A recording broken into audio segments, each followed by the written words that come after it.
हां ए बाबा, मी काय बोलतो इकडे लक्ष द्यायचा.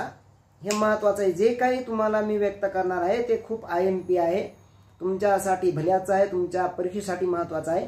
म्हणून जरा इकडं मी काय बोलत आहे हे जरा महत्त्वाचं लक्षात घ्या.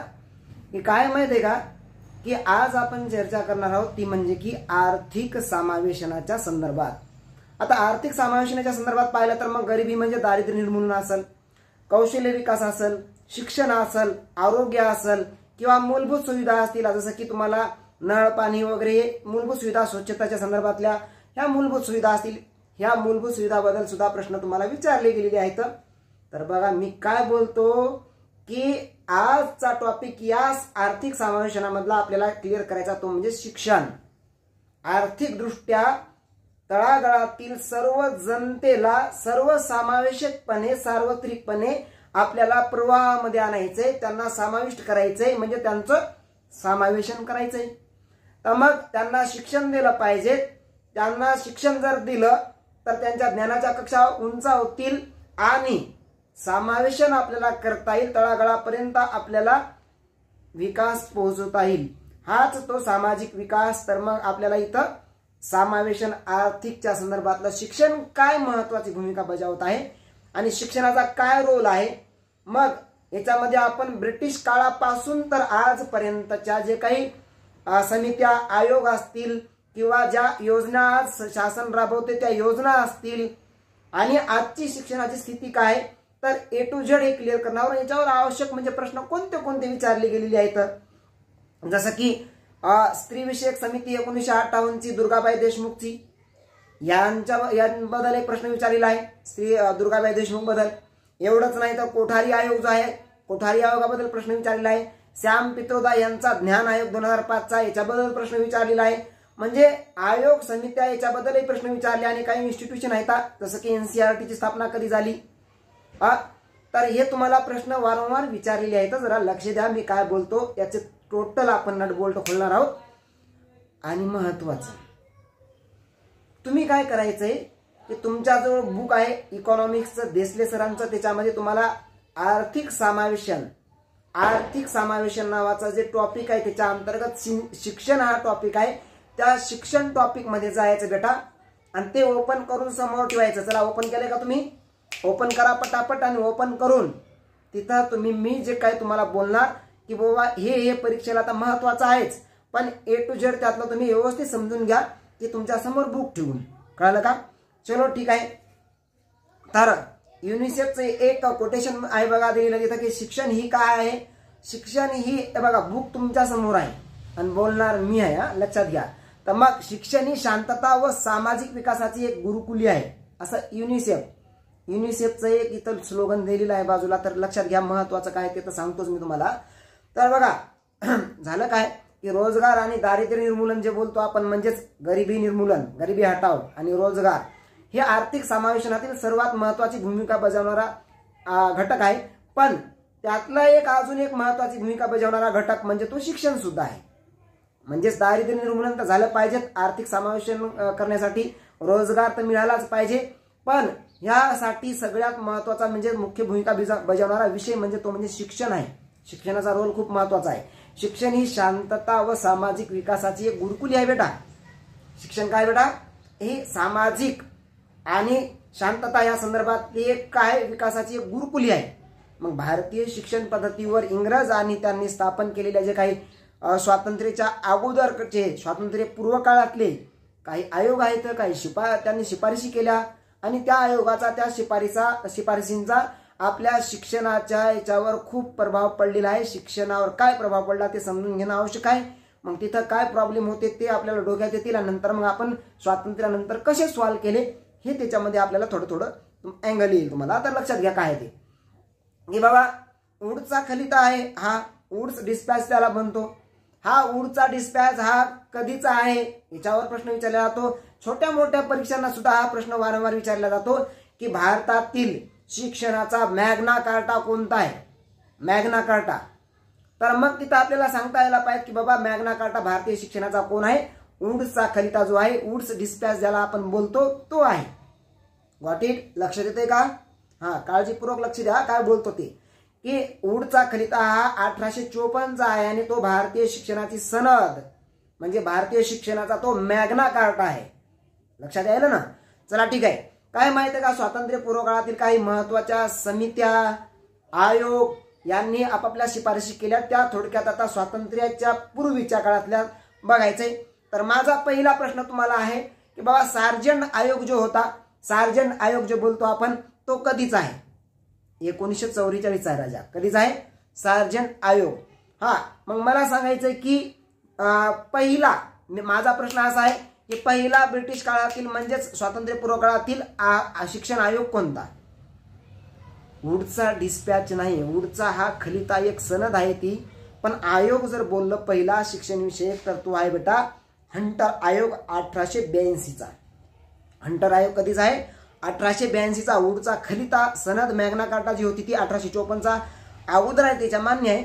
पण आयोग या कमिशन कमिशन कमिशन म्हणजे आयोग जर बोललं तर मग तो हंटर आयोग आहे, हे लक्षात घेणं आवश्यक आहे. मग भारतातील आपण जर बोललो तुम्हाला ब्रिटिश काळातील विद्यापीठ आयोग किंवा रॅलेग आयोग सुद्धा त्याला म्हणतो आपण. मग हा विद्यापीठ आयोग किंवा रॅलेग आयोग कधीचा आहे तू सांग बेटा? विद्यापीठ आयोग किंवा रॅलेग आयोग कधीचा आहे? हा, तू एवढं शांतता नाही चालत यार. काहीतरी उत्तर काय वाचलं असेल ना कधी ना कधी रे, यायला पाहिजे उत्तर. उत्तर देणं महत्वाचं आहे. चुकू द्या, चुकलं तर इथं दुरुस्त करू आपण. चलो ठीक आहे. आता लक्षात घ्या, विद्यापीठ आयोग म्हणजेच रॅलेग आयोग जो आहे बेटा तो 1902चा आहे. थॉमस रॅलेग यांच्या अध्यक्षतेखाली म्हणजेच विद्यापीठ आयोग, त्याला रॅलेग आयोग 1902चा असं बोलतो आपण. हा, याच्यानंतर नेक्स्ट येतो ना कलकत्ता विद्यापीठ आयोग, त्याला सॅडलर आयोग म्हणतो आपण. तो 1917चा आहे.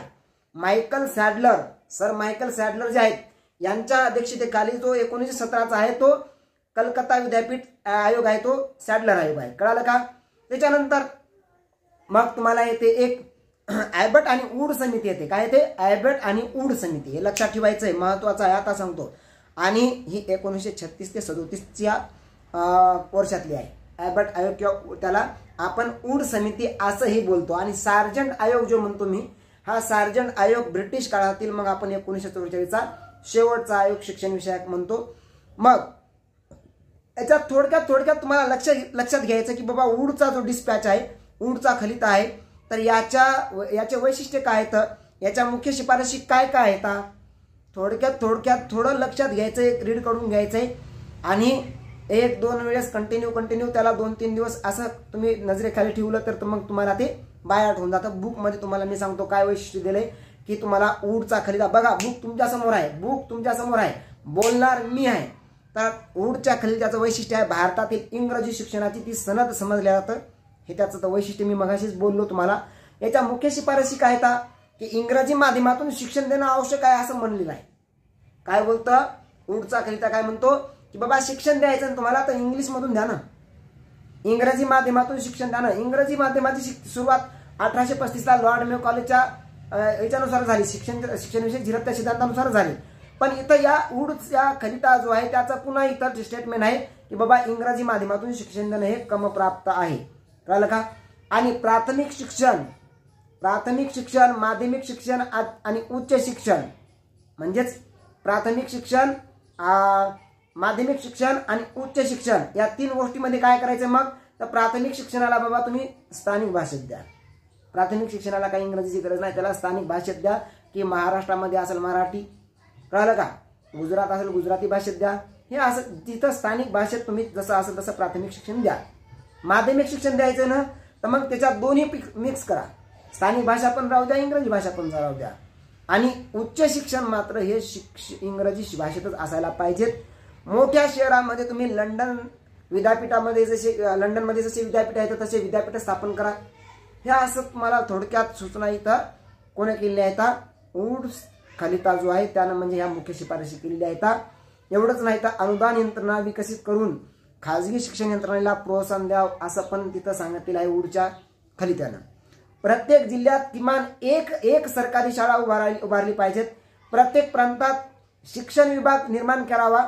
व्यावसायिक शिक्षण आणि महिला शिक्षणावर भर द्यावा. ह्या पण गोष्टी ओटच्या खाली त्यानं केलेल्या आहेत ह्या मुख्य शिफारसी. बरं, त्याच्यानंतर जो 1882चा जो हंटर आयोग येतो, याचं वैशिष्ट्य काय आहे? मग वैशिष्ट्य बघायचंय हंटर आयोगाचं बेटा. तर मग भारतातील पहिला शिक्षण आयोग आहे तो. भारतातला पहिला शिक्षण आयोग लक्षात ठेवा. Got it? कळतंय का? हे मेंदूमध्ये लॉक करा तुमच्या. लक्षात येते का मी काय बोलतो ते? हे महत्वाचं आहे. तर या हंटर आयोगाच्या शिफारसी नेमक्या आहेत तरी काय? तर प्राथमिक शिक्षणाला आत्यंतिक महत्त्व द्या. म्हणजे जे प्राथमिक शिक्षण आहे त्याला जास्तीत जास्त महत्त्व द्या. त्यासाठी आवश्यक असा कायदा करा. काय करा? कायदा करा. एवढंच नाही तर देशी शाळांचा विकास करावा व त्यांना नव्या शिक्षण प्रणालीत आणावं. म्हणजेच सांगायचा उद्देश की बाबा शाळा ज्या आहेत त्या शाळांचा विकास करा, त्यांना नव्या शिक्षण प्रणालीमध्ये घेऊन या. ह्या गोष्टी तिथं हंटर आयोगानं सांगितल्या आहेत. आणि स्थानिक स्वराज्य संस्थांनी प्राथमिक शिक्षणाचं नियमन सुद्धा करायला सांगितलेलं आहे. स्थानिक स्वराज्य संस्थांना आहेत त्या, जसं की ग्रामपंचायत वगैरे असं असतं ना, असं स्थानिक लेवलला. तर या स्थानिक स्वराज्य संस्थांनी प्राथमिक शिक्षणासाठी नियमन करायला पाहिजे. त्यांनी त्यांच्या परीने नियोजन ह्या करण्यासाठी प्रोत्साहित केलं पाहिजे असं कोणी म्हटलेलं आहे? हंटर आयोगनं म्हणलेलं आहे 1882च्या. कळालं का? मग विद्यापीठ रालेख आयोग जो येतो, विद्यापीठ रालेख आयोग की 1902चा थॉमस रॅलेक यांच्या अध्यक्षतेखाली येतो. थॉमस रॅलेक यांच्या अध्यक्षतेखाली काय येत आहे बेटा? विद्यापीठ आयोग. मग या विद्यापीठ आयोगाची, रालेख आयोगाच्या काय वैशिष्ट्य आहेत? तर आयोगाच्या शिफारसीनुसार भारतीय विद्यापीठ कायदा 1994 मध्ये संमत झाला होता. सॉरी 1904. जरा असं लक्षात घ्या की या आयोगाच्या शिफारसीनुसार भारतीय विद्यापीठ कायदा कधीचा आहे? 1904 मध्ये संमत झाला होता. त्याच्यानंतर या विद्यापीठ आयोग जो आहे रॅलेख आयोग त्याला म्हणतो 1902चा. त्याच्या मग शिफारसी काय आहेत नेमक्या? तर शिफारसी लक्षात घ्या की विद्यापीठ प्रशासन म्हणजे विद्यापीठाचं जे प्रशासन आहे आणि नियमन आहे हे सुधारण्याची आणि पुनर्रचनेची आवश्यकता आहे. त्याच्यामध्ये सुधारणा झाली पाहिजेत, त्याच्यामध्ये पुनर्रचना झाली पाहिजेत असं कोण म्हणतो? विद्यापीठ आयोग 1902चा. एवढंच नाही तर विद्यापीठांमध्ये शिकवणं, परीक्षा घेणं, ग्रंथालय, प्रयोगशाळा या यंत्रणांची उभारणी याबाबत विद्यापीठांना स्वायत्ता द्यावी. बाबा तुम्हाला विद्यापीठांना काय शिकवायचंय, परीक्षा कशा घ्यायच्या, ग्रंथालय काय, कोणते पुस्तक ठेवायच्या, ग्रंथालयाचे नियोजन कसं करायचंय या आणि प्रयोगशाळाच्या संदर्भात जी काही यंत्रणा आहे ही कशी उभारायची, तर याबाबत द्यायला स्वातंत्र्य त्यांना. काय फरक पडायला असं कोण म्हणतो? विद्यापीठ रालेख आयोग 1902चा म्हणतो. एवढंच नाही तर विद्यापीठ स्तरावरील विद्यापीठावरचा जो स्तर आहे त्या स्तरावर अभ्यासक्रमात सुधारणा कराव्यात. म्हणजे विद्यापीठ स्तरावर अभ्यास, प्राथमिक माध्यमिक नाही बोललं, काय बोलतो लक्षात यायला का? प्राथमिक माध्यमिक नाही बोललं, विद्यापीठ स्तरावरील अभ्यासक्रमात सुधारणा कराव्यात हे असं विद्यापीठ रालेख आयोग बोलतो. विद्यापीठांनी संलग्न संस्थांचे कठोर नियंत्रण करावं. विद्यापीठ प्रशासन संलग्न महाविद्यालयांना अधिक प्रतिनिधित्व द्यावं. म्हणजे विद्यापीठ प्रशासन जे आहे त्या संलग्न महाविद्यालयांना अधिक प्रतिनिधित्व द्यावं असं पण तिथं सांगितलेलं आहे. कोणी? विद्यापीठ रालेख आयोग 1902चा. बरं, आता दुसरं लक्षात घ्या कलकत्ता विद्यापीठ सॅडलर आयोग जो आहे 1917चा. याचं नेमकं वैशिष्ट्य काय? की आंतरवर्ती अभ्यासक्रम व महाविद्यालयांची निर्मिती सुरू झाली. तसंच या म्हणजे तुम्हाला प्रश्न विचारला जाऊ शकतो बाबा की आंतरवर्ती अभ्यासक्रम आणि महाविद्यालयांची निर्मिती सुरू झालेली आहे भारतामध्ये, ती कोणत्या आयोगाच्या शिफारशीनुसार झालेली आहे किंवा कोणत्या आयोगाचे वैशिष्ट्य आहे? तर ते आहे कलकत्ता विद्यापीठ आयोग 1917चा. म्हणजे आंतरवर्ती अभ्यासक्रम आणि महाविद्यालयाची निर्मिती सुरू झाली तिथं. मग याच्यानुसार विद्यापीठ शिक्षण सुधारणा करायची. मग आता आपल्याला विद्यापीठ शिक्षण विषयक सुधारणा करायची तर मग काय?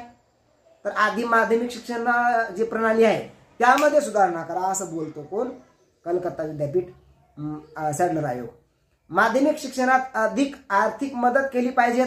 माध्यमिक शिक्षण जे आहे म्हणजे माध्यमिक शिक्षणावर इथं भर देणं चालला. माध्यमिक शिक्षणावर काय दिलं पाहिजे? आर्थिक मदत केली पाहिजे. माध्यमिक शिक्षणाला जास्त महत्त्व दिलं पाहिजे. माध्यमिक शिक्षण जे आहे त्याच्या प्रणालीमध्ये सुधारणा केली पाहिजे. माध्यमिक शिक्षण जे आहे मातृभाषेत द्यायला पाहिजे. प्रत्येक प्रांतात माध्यमिक शिक्षण मंडळ निर्माण केलं पाहिजे आणि सर्व शिक्षण संस्था एका सामायिक प्रणालीत आणल्या पाहिजे. आंतरवर्ती शिक्षण प्रणाली विकसित केली पाहिजे. विद्यापीठ शिक्षणातील दर्जा आणि गुणवत्ता सुधारला पाहिजे आणि विद्यापीठावरील सरकारी नियंत्रण कमी केलं पाहिजे. या संदर्भानं कलकत्ता विद्यापीठ आयोग सॅडलर आयोग त्याला म्हणतो आपण तो. मग याच्यानंतर ॲबट वूड समिती 1936-37ची. तर ॲबट आणि S.H. वूड या समितीचं 1936-37च्या काय वैशिष्ट्य आहे, तर जे काही त्याला आपण कोणते कॉलेज म्हणतो, पॉलिटेक्निक कॉलेज असतील, पॉलिटेक्निक संस्था असतील, ह्या जास्तीत जास्त स्थापन करायला सुरुवात झाली. हे त्याचं वैशिष्ट्य आहे. कोण? ॲबट वूड समिती डिस्पॅच म्हणजेच 1936-37चा. एवढंच नाही तर प्रशिक्षण कालावधी तर 3 वर्षाचा ठेवण्याचा इथं शिफारस केलेली आहे. त्यानंतर समांतर व्यावसायिक तथा पॉलिटेक्निक संस्था उभारायला सांगितलंय. समांतर तुमचा व्यावसायिक आणि पॉलिटेक्निक संस्था उभाराव्या हे तिथं सांगलं. शिक्षकांसाठी पुनर्परीक्षण अभ्यासक्रम सुरू करावा. जे शिक्षक आहेत त्याला पुन्हा शिकवून द्या, पुनर्प्रशिक्षण द्या असा, आणि त्यासाठी अभ्यासक्रम सुरू करा असंही सांगितलं तिथं ॲबट वूड समितीनं. सार्जंट आयोग 1944चा. सर जॉन सार्जंट एक युद्ध पश्चात शिक्षण विकासासाठी, म्हणजे युद्ध पश्चात शिक्षण विकास करायचा आपल्याला 1944 म्हणजे त्यावेळेस दुसरं महायुद्धाचा कालखंड तो. आणि युद्ध पश्चात म्हणजे युद्धात नंतर आपल्याला काय शिक्षणामध्ये काय करायचंय, तर या संदर्भात तो सार्जंट आयोग 1944चा. तर काय दुरुस्त्या काय शिफारसी सांगितल्या की तांत्रिक परिषद स्थापन करावी. हे महत्वाचं आहे. तांत्रिक परिषद स्थापन करावी म्हणजेच AICTE जे आहे तांत्रिक विकास परिषद ही स्थापन करण्याचं कोण सुचवलं? सार्जंट आयोगाने सुचवलं. त्यानंतर पुढील 20 वर्षात, पुढील जे आता नेक्स्ट 20 इयर्स असतील, या 20 वर्षात निरक्षरता दूर करायला, लक्षात यायला काय बेटा तुला? निरक्षरता दूर करायला सांगितलंय. कोण? सार्जंट आयोगानं. त्यानंतर शालेय पूर्व म्हणजे 3 ते 6 वर्ष वयोगट जो आहे, शालेय पूर्व म्हणजे 3 ते 6 वर्ष गट त्यावेळेचा, तर या शिक्षणाची शिफारस त्याच्यासाठी करायला सांगितली. प्राथमिक शिक्षण जे आहे ते मोफत, वैश्विक म्हणजे सर्वांपर्यंत पोहोचलं पाहिजेत आणि मोफत पोहोचलं पाहिजेत आणि सक्तीचं केलं पाहिजे असं सुद्धा सार्जंट आयोगामध्ये म्हटलं. माध्यमिक शाळांचे 2 प्रकार असावेत, शैक्षणिक अभ्यासक्रम शिकवणाऱ्या शाळा आणि तांत्रिक आणि व्यावसायिक शिक्षण देणाऱ्या शाळा. आता हे जे काही मी बोललो स्वातंत्र्यपूर्व काळातील ज्या गोष्टी होत्या याच्या संदर्भात बोललो. आता याच्यातलं बाकी लक्षात राहो काही का न राहो, पण कमीत कमी याचे वैशिष्ट्ये आणि म्हणजे की त्याचे वर्ष तर पहिल्यानं फिक्स डोक्यात लॉक ठेवा. याच्यावर प्रश्न वारंवार जोड्या लावामध्ये येतात किंवा मॅच द पेअर मध्ये तुम्हाला येतच पण छोट्या मोठ्या परीक्षांना तुम्हाला फिल द ब्लँक सारखेचे प्रश्न असतात. एक 1 लाइनर त्याच्यासाठी सुद्धा हे प्रश्न विचारले जातात की बाबा वूडचा खरिदा कधीचा आहे? 1854चा. हंटर आयोग कधीचा आहे? 1902. हंटर आयोग 1882चा. विद्यापीठ रॅलेग आयोग कधीचा आहे? 1902चा. कलकत्ता विद्यापीठ सॅडलर आयोग कधीचा आहे? 1917चा. ॲबट वूड अँड समिती कधीची आहे? 1936-37ची. सार्जंट आयोग कधीचा आहे? 1944चा. हे इतकं जरी लक्षात ठेवलं तर तुम्हाला सफिशियंट आहे. आणि बाकीचं मग एकदा दोनदा रीड करत तर चला. ओके, नेक्स्ट टाइमला आपण नेक्स्ट व्हिडिओमध्ये घेऊ की आता स्वातंत्र्याच्या नंतर मग आपल्या कोणते आयोग आले, कोणत्या समित्या आल्या आणि त्यांनी काय शिफारशी केल्या आणि त्यातून काय आउटपुट बाहेर येतं, तर ते आपण बघणार आहोत. तर ठीक आहे, आता नेक्स्ट याच्यामध्ये बघू ना आपण. कळतंय ना? चला ठीक आहे. चला तुमचं इथल्यानं सुरू राहू द्या काय जे बोलतो त्या.